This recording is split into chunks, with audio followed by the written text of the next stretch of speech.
जय हिंद दोस्तों, स्वागत है आपका हमारे YouTube चैनल संकल्प 25 पे। दोस्तों, प्राचीन भारत का इतिहास जो हमने स्टार्ट करा था उसकी अगली वीडियो आपके सामने लेकर के आ रहे हैं।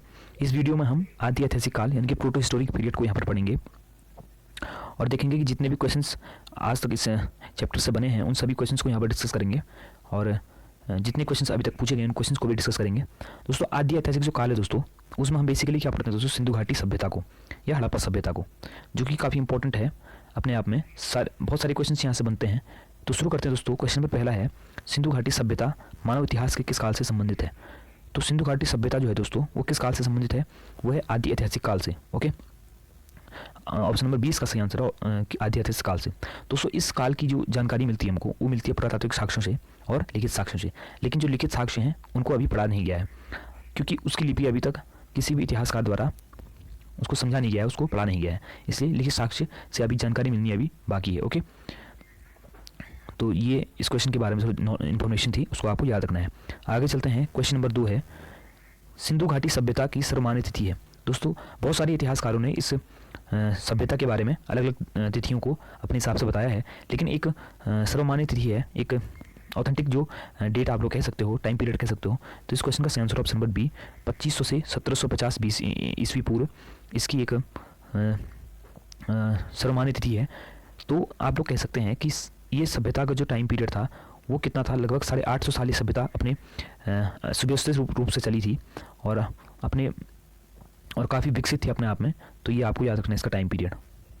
आगे चलते हैं दोस्तों। क्वेश्चन नंबर 3 है, क्वेश्चन नंबर 3 है कि सिंधु घाटी के लोगों का मुख्य व्यवसाय क्या था? तो सिंधु घाटी सभ्यता के जो लोग थे उनका मुख्य व्यवसाय क्या था दोस्तों? उसका सही आंसर ऑप्शन नंबर ए व्यापार।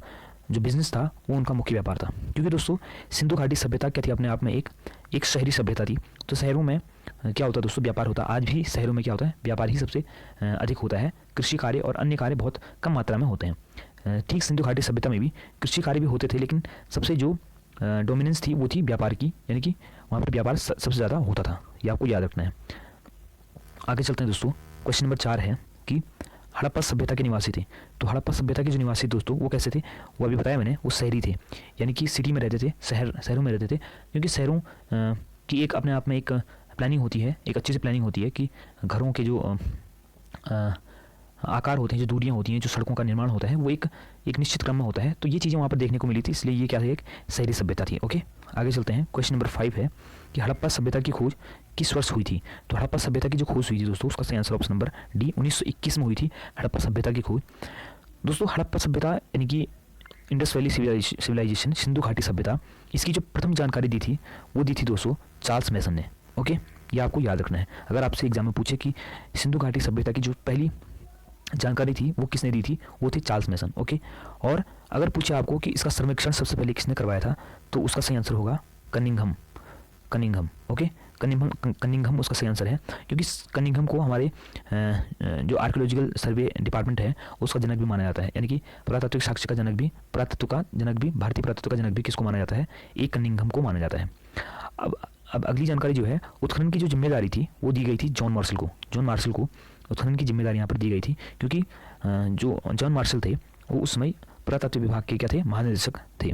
ओके, और जॉन मार्शल के सानिध्य में 2 लोगों ने यहाँ पर खुदाई का काम स्टार्ट करा, उत्खनन का काम स्टार्ट करा। उनमें से एक थे दयाराम साहनी और दूसरे से आर.डी. बनर्जी। ओके, दयाराम साहनी ने 1921 में हड़प्पा सभ्यता की खोज की, यानी कि हड़प्पा नामक स्थल की खोज की, और आर.डी. बनर्जी यानी कि राखालदास बनर्जी ने 1922 में मोहनजोदारो नामक जो सिंधु घाटी सभ्यता का स्थल था उसकी खोज करी थी। ओके दोस्तों, ये जो सभ्यता थी वो लगभग 13 लाख वर्ग किलोमीटर में फैली थी। ओके, ये आपको याद रखना है।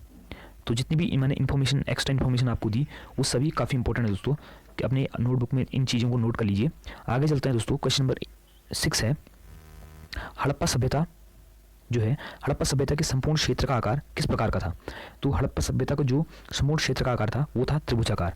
दोस्तों, वैसे ये चतुर्भुजाकार होना था, लेकिन दोस्तों जो सिंधु घाटी सभ्यता का जो पूरी विकास था, पूरी भाग का जो विकास था वो बहुत कम मात्रा में हुआ, यानी कि बहुत कम देखने को मिलता है।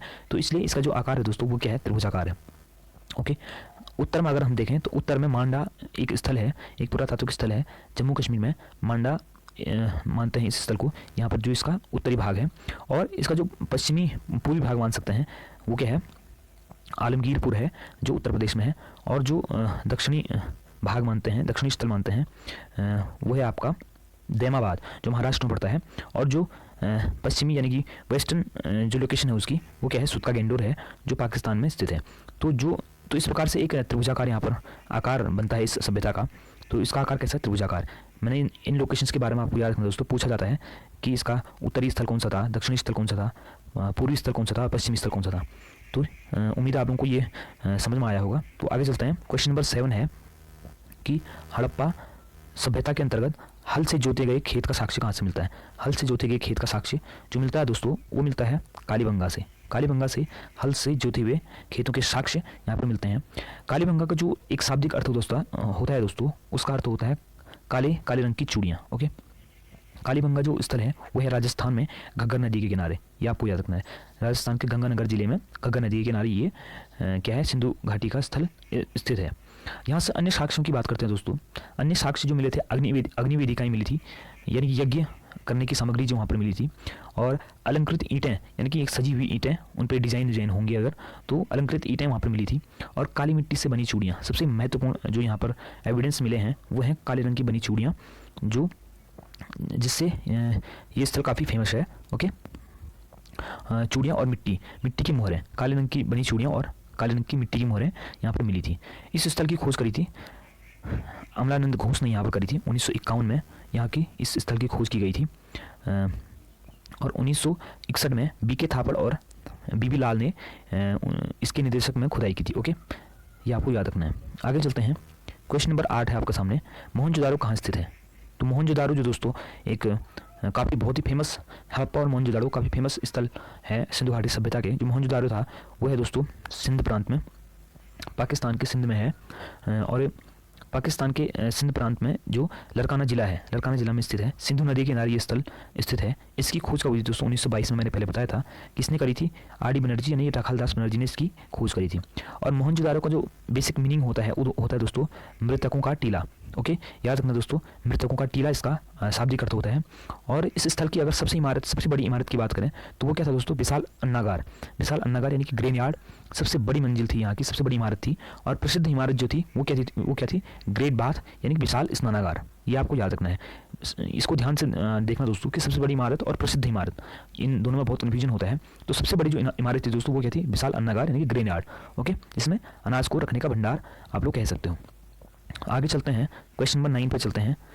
क्वेश्चन नंबर 9 है दोस्तों, सिंधु सभ्यता में बृहद स्नानागार पाया गया है। तो बृहद स्नानागार पाया गया दोस्तों, उसका सही answer option number A Mohenjodaro में। मोहनजोदारो में बृहद स्नानागार पाया गया है। जो मैंने पहले बताया था, इस साइट की जो सबसे प्रसिद्ध इमारत थी मोहनजोदारो की।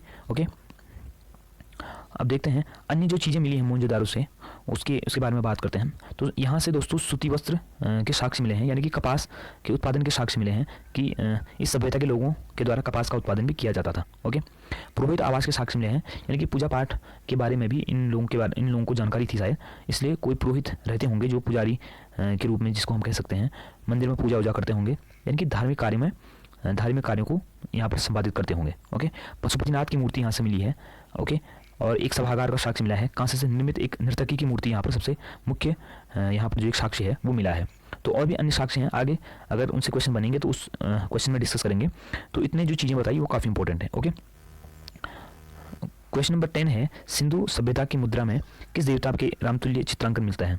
तो इस क्वेश्चन का आंसर ऑप्शन नंबर ए आद्य शिव, यानी कि शिव के रामतुल्य चित्रांकन मिलता है सिंधु घाटी सभ्यता की मुद्राओं में। ये आपको याद रखना है। ओके, आगे चलते हैं। क्वेश्चन नंबर 11 है, निम्न में से कौन सा हड़प्पा कालीन स्थल गुजरात में था। तो इस क्वेश्चन का सही answer option number D Lothal. देखिए दोस्तों, लोथल भी इस सभ्यता का एक काफ़ी बेहद इंपॉर्टेंट, उस समय का भी काफ़ी महत्वपूर्ण स्थल रहा होगा, क्योंकि वो एक अपने आप में क्या था दोस्तों, यह इस सभ्यता का एक मुख्य बंदरगाह था, या गोदीवाड़ा या पत्तन था। देखो, गोदीवाड़ा दोस्तों बंदरगाह को कहते हैं। बंदरगाह का मतलब होता है दोस्तों जहाँ पर बड़े बड़े व्यापारिक जहाज आते हैं और उसमें क्या कहते हैं, सामान व्यापार किया जाता है। बड़े बड़े जहाज़ों में उनमें सामान लाद कर लाया जाता है और बंदरगाह पर वो सामान उतारा और चढ़ाया जाता है। ये आपको याद रखना है। तो लोथल की जो खोज करी दोस्तों 1955 में करी थी, किसने, एस.आर. राव ने करी थी। एस.आर. राव ने इस स्थल की खोज करी थी। ओके, और यहाँ पर दोस्तों काफ़ी इंपॉर्टेंट महत्वपूर्ण साक्ष्य मिले हैं। यहाँ से फारस की मुद्राएं मिली हैं। मुद्राएं और मोहर प्राप्त हुई है। इससे यह अंदाज़ा लगाया सकता है कि सिंधु घाटी सभ्यता के लोग जो थे वो व्यापार करते थे भारत से भी, यानी कि केवल वो अपने क्षेत्र तक सीमित नहीं थी, वो विदेशों से भी क्या करते थे, व्यापार करते थे।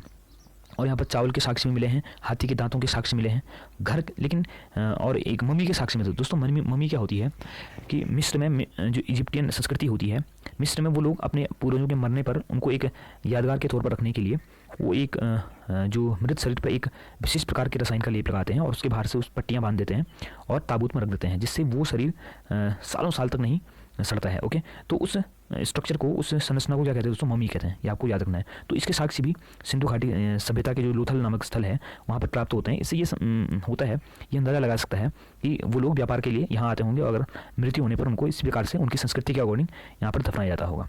और युगल समाधान के साक्ष्य मिले हैं, यानी कि 2 लोगों के साक्ष्य मिले हैं। इस बात से भी ये अंदाज़ा लगा सकते क्या पता सती प्रथा का प्रचलन हो सकता है उस टाइम पे। ओके, और सबसे मुख्य महत्वपूर्ण जो यहाँ पर लोथल में देखी जाती है वो है दोस्तों, घरों के दरवाजे सीधे सड़क पर खुलते थे, जबकि सिंधु घाटी सभ्यता के अन्य जो स्थल थे उसमें जो घरों के दरवाजे थे वो सीधे रोड में ना खुल करके, मुख्य सड़क में ना खुल करके सड़क के पिछली ओर, घर के पिछली ओर खुलते थे, ताकि कोई बच्चे सीधे सड़क पर ना जाए, क्योंकि और सड़क पर जो बैलगाड़ियाँ चलती होंगी उनसे किसी को नुकसान ना हो। ओके, ये चीज़ें आपको याद रखनी है। तो चलते हैं दोस्तों आगे क्वेश्चन में। दोस्तों कम से कम क्वेश्चंस में हम अधिक से अधिक फैक्ट को यहाँ पर कवर करने की कोशिश कर रहे हैं। उम्मीद है आप लोगों को ये वीडियो पसंद आ रही होगी, आपको लोग बोर नहीं हो रहे होंगे। दोस्तों अगला क्वेश्चन है, क्वेश्चन नंबर 12 है, मोहनजोदड़ो को किस एक अन्य नाम से भी जाना जाता है। तो दोस्तों ये मैंने अभी पहले बताया था, मैंने 2 बार उस चीज़ को रिपीट करा था, फिर भी आप लोग अगर कन्फ्यूज होंगे तो एग्जाम में आप लोगों को इस क्वेश्चन पे नंबर नहीं मिलेंगे।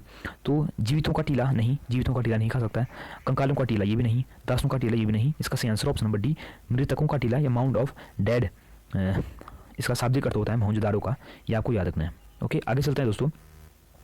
सिंधु घाटी सभ्यता जानी जाती है, जो सिंधु घाटी सभ्यता जानी जाती है दोस्तों, इसका सही आंसर ऑप्शन नंबर ए, अपने नगर नियोजन के लिए। दोस्तों नगर हम लोग आज के टाइम पर अगर देखते हैं तो एक प्लानिंग होती है नगर की प्रॉपर, जिसमें घरों की जो स्थिति होती है वो पहले ही प्री प्लान्ड होती है कि घर इस प्रकार से बनेंगे, सड़कों का जो जाल बिछाया जाएगा, हर घर को सड़क से जोड़ा जाता है और हर घर में हर सुविधाएं एक प्रॉपर वे में रहती हैं। तो ये चीज़ें आपको सिंधु घाटी सभ्यता में मिलती हैं। तो ये अपने आप में क्या है दोस्तों, नगर नियोजन के लिए काफ़ी प्रसिद्ध है और ये एक नगरीय सभ्यता थी, ये आपको याद रखना है। चलते हैं अगले क्वेश्चन पे। क्वेश्चन नंबर 14 है, सिंधु घाटी के बारे में कौन सा कथन सत्य है, असत्य है। तो सिंधु घाटी के बारे में कौन सा कथन असत्य है, इस क्वेश्चन का सही आंसर ऑप्शन नंबर डी, लोहे से परिचित थे। दोस्तों जो इतिहास के अभी तक हमने जो खंड हैं उनको भी डिस्कस कराया है, जैसे प्रागैतिहासिक काल, आदि ऐतिहासिक काल, ऐतिहासिक काल। जो प्रागैतिहासिक काल है दोस्तों, उसमें हमने किस धातु के बारे में पढ़ा था, जो तांबे का आविष्कार सबसे पहले, तांबे की खोज सबसे पहले आदि ऐतिहासिक काल में हुई थी और तांबे के लिए ही इस युग को जाना जाता है। ओके, अब चैल्कोलिथिक पीरियड भी इसको कहते थे।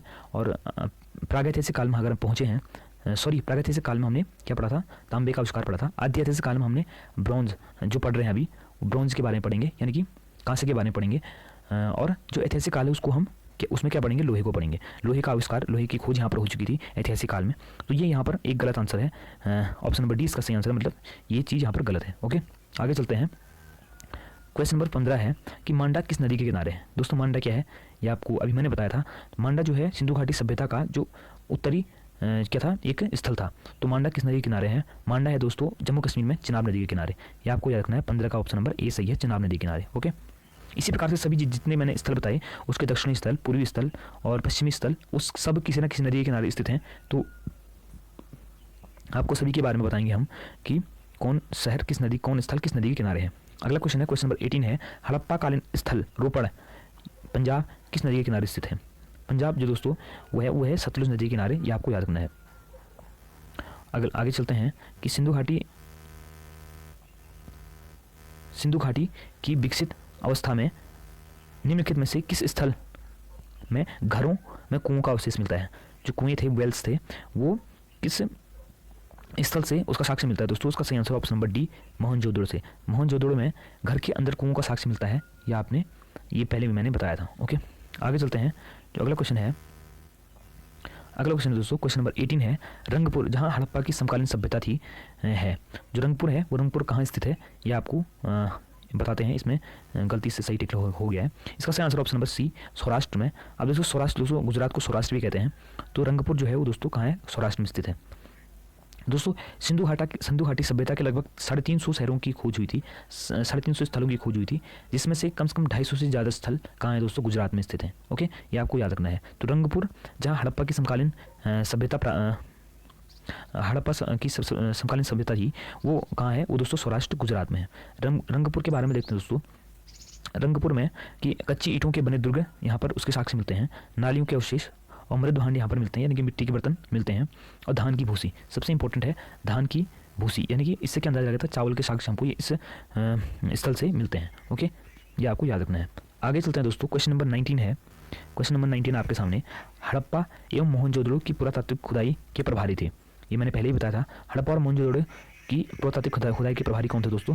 इसका सही answer option number B, sir John Marshall इसके क्या थे, पुरातात्विक खुदाई के प्रभारी थे, क्योंकि ये उस टाइम पे, जिस टाइम पे खुदाई स्टार्ट हुई थी, उस टाइम पे पुरातात्विक विभाग के महानिदेशक रहे थे। ओके, ये आपको याद रखना है। आगे चलते हैं। क्वेश्चन नंबर 20 है कि निम्नलिखित में से कौन मोहनजोदड़ो की सबसे बड़ी इमारत मानी जाती है?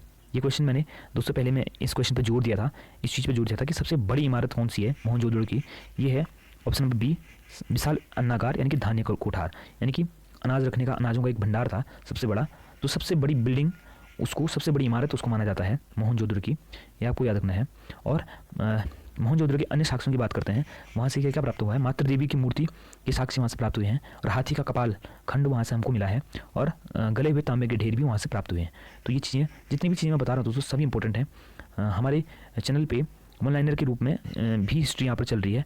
अगर आप वहाँ से उन वीडियोज़ को भी देखते हैं, तो उन वीडियोज़ को देख कर भी आप लोग इन क्वेश्चंस को आसानी से कर लेंगे। ओके, आगे चलते हैं। क्वेश्चन नंबर 21 है दोस्तों कि हड़प्पा कालीन लोगों ने नगरों में घरों के विन्यास के लिए कौन सी पद्धति अपनाई थी? तो इसका सही आंसर दोस्तों ऑप्शन नंबर सी, ग्रिड प्रणाली अपनाई थी। जिसमें क्या होता है, ग्रिड प्रणाली में होता क्या है दोस्तों, कि जिसमें सड़कें क्या होती हैं, एक दूसरे को 90 डिग्री पर काटती हैं। दोस्तों ये फिर आप कह सकते हैं कि सभी छोटी छोटी सड़कें आपस में किस में मिलती थी, सभी में, वो एक बड़ी सड़क में, मुख्य सड़क में मिलती थी। किस डिग्री पे? 90 डिग्री पे। मान लो कि ये सड़क है, ये मुख्य सड़क है, आप देख रहे हैं ये मुख्य सड़क है, तो छोटे छोटे जो यहाँ पर सड़कें होंगी, ये किस में मिलेंगी? मुख्य सड़क में मिलेंगी, और यहाँ पर आपको घर मिलेंगे। ओके, यहाँ पर घरों का निर्माण होगा। तो एक बहुत ही व्यवस्थित एक सिटी प्लानिंग वाली सभ्यता थी ये, जो आपने सिंधु घाटी सभ्यता पढ़ी होगी। तो ओके, आगे चलते हैं। अगला क्वेश्चन है दोस्तों, ये क्वेश्चन आपके लिए दोस्तों। इस क्वेश्चन को अगर आप लोग इस वीडियो को देख रहे हैं तो इस क्वेश्चन को ढूंढने की कोशिश करना, अगर नहीं आता है तो कमेंट सेक्शन में लिख देना, मैं इस क्वेश्चन का आंसर कमेंट सेक्शन में पिन कर दूंगा। ओके, देखते हैं दोस्तों, निम्नलिखित पशुओं में से किस एक का हड़प्पा सभ्यता में पाई मोहरों और टेराकोटा कलाकृतियों में निरूपित या अंकन नहीं है हुआ है? तो शेर, हाथी, गैंडा, बाघ। इस क्वेश्चन का आंसर आप लोग कमेंट सेक्शन में देंगे। तो दोस्तों उम्मीद है आप लोगों को वीडियो पसंद आई होगी। अगर आप लोगों को कोई वीडियो पसंद आई है तो अपने दोस्तों के साथ शेयर कीजिए और वीडियो को लाइक कीजिए। अगर चैनल को सब्सक्राइब नहीं किया, चैनल को सब्सक्राइब कीजिए और बेल आइकन को भी प्रेस कीजिए। मिलते हैं दोस्तों अगली वीडियो में। अभी बहुत सारे क्वेश्चन बाकी हैं सिंधु घाटी सभ्यता के, तो उनको डिस्कस करेंगे। तब तक के लिए धन्यवाद।